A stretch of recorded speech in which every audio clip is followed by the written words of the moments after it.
second video is all about politics and how young people in particular don't trust those in power. It's something that's been thrown up once again by the evidence coming out of the COVID inquiry. So here you go, Project Lando and AC, this is your shout. Cause then them, yeah, we're worthless, just worthless, just worthless. We just had a global pandemic with many millions dying. I feel it's wholly systemic, but the politicians keep trying to act like they were negligent, hesitant to save lives. Value money over people, can you buy if you die? Hi, I'm Project Lando. I'm a music producer. I own a small independent record label.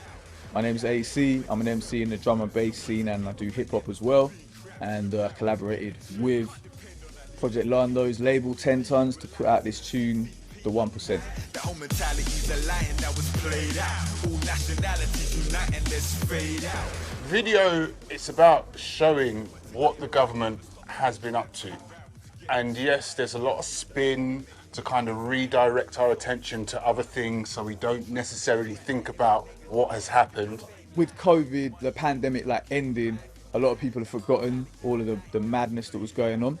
I think they're disillusioned by the parties they had at Downing Street during the pandemic. Yeah, the party game. Yeah, I think that really put a disconnect between citizens and their politicians, because there was definitely that kind of there's us and them. Can't depend on our leaders, they're even dumber in league with the liars in the CCP who let the disease spread throughout the world because they're infected with pride.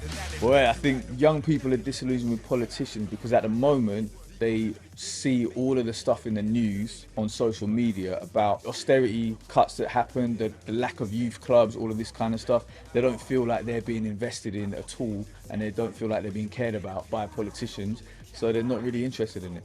And they see a very disjointed Conservative Party. The only way to change it is to vote. Worldwide, they might quarantine your body, so break free with your mind. They wanna... How do we get younger people and ethnic minorities into politics? I think you need to see people that are like you in top positions, caring about the things that you care about, and making sure that those things are what happens in government. More needs to be done to get people like me, like AC, into government or talking to government, just to get a bit of a connection between the public and government, even if it's just to sit down and have a chat. So it all depends, I think, on the politician. The onus is not on the young people. The onus is on the politicians to reach out to young people and get them interested.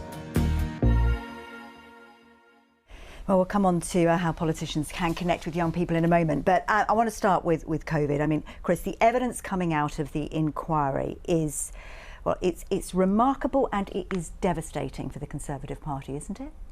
Well, we need to allow the inquiry to do its work, and it's asking some very serious and probing questions, and that's what it was set up to do. But already, Downing Street was in chaos. There was no plan for a coronavirus response. The Prime Minister was weak and indecisive. I know it hasn't finished, but we've heard quite a lot already, haven't we? Well, you know, we've faced an unprecedented challenge to this country, something that none of us in our lifetime have seen.